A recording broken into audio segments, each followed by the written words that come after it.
Chertan baliq va mushuk. Ivan Krylov masali. Ish chatoqdir, gar etikda somsa pishirsa. Somsa pastchi, qo'lda bigiz, kosiblik qilsa, bunaqada ish orqaga ketishi tayin. Axir atayin, bunday hollar ko'p martalab sinab ko'rilgan. Kim birovning hunariga qo'l urar ekan, boshqalarga qaraganda bo'ladi sarkash va har qanday ish deganni buzadi yakkash. Bilmaganni bilganlardan so'rash o'rniga, behudaga u hammaga qolar kulguga.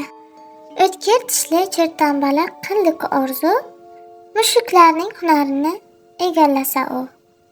Ish qilib, u mushukvoydan qildi iltimos, o'zing bilan olib ket, deb sichqon oviga.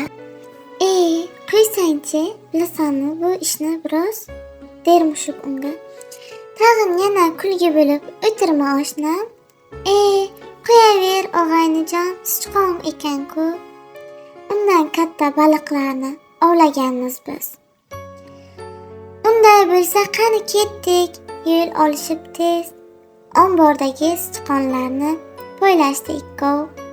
Qorinni to'qlab, ko'ngli xushlab o'sha soatda mushuk shoshar oshnasidan olgan xabar.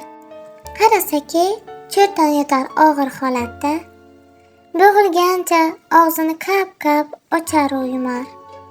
Jo'rasining ahvolini mushuk ko'rarkan, behush holda uni yana hovuzga sudrar. Yodda tutgil, senga bu ish saboqdir chertan. Bundan buyon ish qila ko'r sen kallang bilan. To'g'ri kelmas ekan senga sichqon ovlamoq. Har hunarning o'z siri bor, buni anglab boq.